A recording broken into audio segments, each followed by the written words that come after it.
What's up, everybody? It's Luke James, not the singer. If you're looking to get your music reviewed, you can hit up this email that's right here. But today I'm going to hit you up with my thoughts and opinions on this project from Jeezy called the Recession 2. Now, Jeezy, formerly known as Young Jeezy, is a rapper who's coming out of Atlanta, Georgia, and he is responsible for a lot of great albums and plenty of trap anthems. Now, admittedly, I have been kind of hard on Jeezy's recent output because I think he hasn't had a good project in quite a while, but after watching that recent Gucci and Jeezy versus battle, man, I was just reminded about all the dope hits that he has in his catalog. In particular, he was playing a bunch of stuff from Thug Motivation 101, which I think is a certified classic, man. It's one of my favorite trap anthems of all time, and I think if you were there when this project dropped, you know the impact it had. Really is just a dope project, so that took me back and made me remember that Jeezy does have the ability to craft good music. But now we come to this project right here, and my expectations weren't too high because the last body of work that I liked from Jeezy was Seen It All, and that dropped all the way back in 2014. On top of all that, this is the Recession 2, a follow-up to the Recession, which was another album that was critically acclaimed by a lot of people. I think most people say TM 101 and the Recession are Jeezy's best work, and I wouldn't argue against that because they're both great projects. But after sitting with this album here for a while, I can honestly say that it's some of his best work this decade, and it's one of the year's best surprises. I kind of had Jeezy written off because his last couple of projects were just long, bloated, boring trap shit. He wasn't showing any growth or any of that, whereas on this album, he really is digging deeper and getting into some different topics. In particular, I thought that single Therapy for My Soul really set the tone for this one.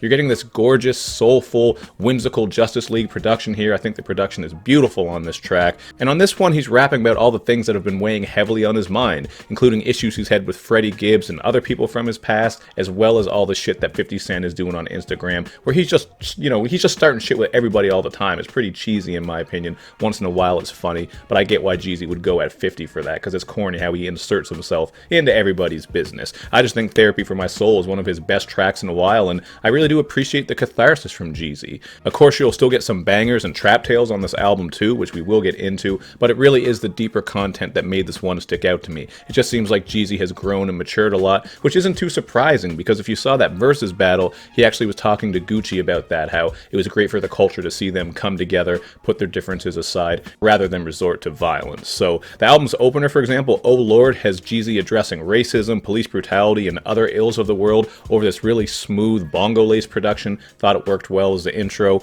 And on Praying Right, Jeezy puts forth the idea of praying / focusing on more than material goods. Rather than just praying for Bentleys and millions, maybe focus on positive things, bettering yourself as a person. Just that type of outlook. That's what I took from this track. And again, I think it's great to hear this growth from Jeezy. You're getting another great Justice League production on here as well, where we get a groovy bass line and saxophone that creeps in. So sonically, I liked pretty much all the production on here, and there is a bit of variety, including those bangers I mentioned. With Here We Go, we get a triumphant horn banger where Jeezy is flexing and reminding us of his past. This one just sounds like that classic Thug Motivation Jeezy, so if that's what you want, you will like that joint right there. And on Modern Day, we get an eerie hustle anthem that's built around eerie synths. I think this is one of those tracks that would work great for when you're on that late night creep, just driving around and you want something with big bass. So you got a couple bangers with those. You also get a braggy banger with Yo Gotti called Back. I didn't find anything stuck out about this one too much, but the production is cool. It's fun for what it is. And then we get a West Coast flavored joint with E40 called The Ghetto, where both MCs are obviously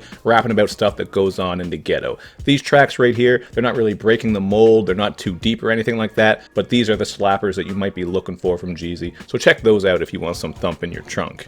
You're getting even more variety on here to go along with the deeper stuff and the trap stuff, with some tracks that are a bit more poppy, mainstream / radio aimed. In particular, one of the most surprising joints on here has got to be The Glory featuring Neo. This one is just on some grown man shit, black tie affair. It sounds like the type of song that's going to pop off at weddings, reunions, and barbecues. It's just a very fun, catchy track that encourages us to G-step, dance, and have a good time. So this is really outside of Jeezy's comfort zone, but I appreciate that he made this song, and I think it sounded damn good, man. It's really groovy and funky. There's also My Reputation. This is an interpolation of the SOS Band classic song, Just Be Good to Me. Easily one of my favorite songs of all time, man, that SOS Band joint. It was also sampled on Silk's Charge It to the Game album. He had a song on there called Just Be Straight With Me featuring Destiny's Child. You might remember if you came up in the 90s.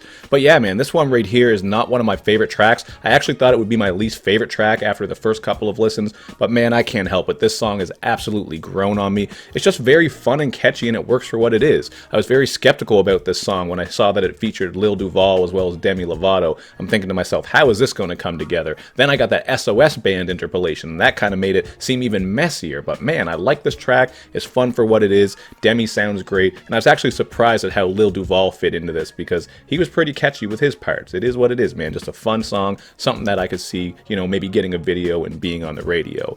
And since I'm speaking on the features here, I got to say that they fit in very well. You got Rick Ross on Almighty Black Dollar. This is a song where they flex and also support black business over another great beat from Justice League. I just can't stress enough how much I like the production on this album, man. You're getting a lot of jazzy, soulful, sample-based organic stuff that really matches well with Jeezy's content. It's much better than when he was dropping these projects that just had stale trap production that didn't do anything different. So this kind of reminds me of older Jeezy because he used to do that in some of his earlier projects. He'd mix the bangers with that sample-based stuff and a bit of content as well, although this is one of his more content-heavy projects, again, showing his growth. Another track that fits this mold into everything I'm saying here with the production and the content has got to be Death of Me, where we get another gorgeous backdrop from Justice League. They smash the production on here, and Jeezy is delivering a cool concept. Through the hooks and verses, it seems like he's talking about this woman that he would die for, but in the end, it seems like he's talking about the streets. Maybe I'm misinterpreting it, but that's what I took from it, because at the end of the second verse, he seems to be alluding to that. So I thought that was a pretty cool idea. Maybe I'm taking it the wrong way, but I think that's what it is. You guys can let me know what you think. Another immediate standout for me is Stimulus Check. This samples one of my favorite Bobby Womack songs called Woman Gotta Have It. Thought this beat was excellent. You get saxophone and snappy drums on this, as Jeezy is speaking on the state of things in 2020 with lines like, "They're trying to get a nigga vote, nigga about to sell dope, another 12 months of quarantine, nigga going broke." Just speaking on how some people might be looking at the current pandemic and all the shit going on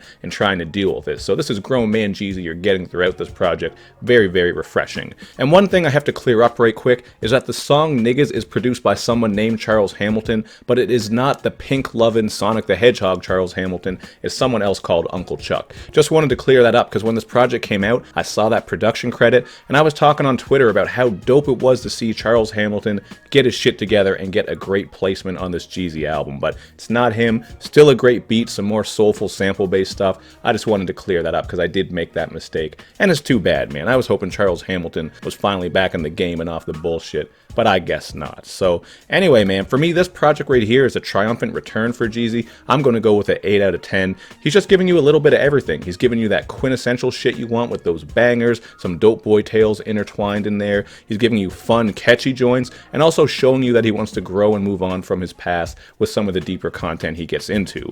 To that point, actually, the album's outro track, The Kingdom, works perfectly because it has him rapping about how far he's come from the streets and how he wants to stay on the positive path that he's on, because that's a better way for him to help himself and help others. So the Snowman is coming full circle, man. He's growing up, he's doing well. Yet another groovy and organic beat from Justice League on The Kingdom. They smashed this production. I said it a couple of times, but I just got to shout them out because Justice League always comes through.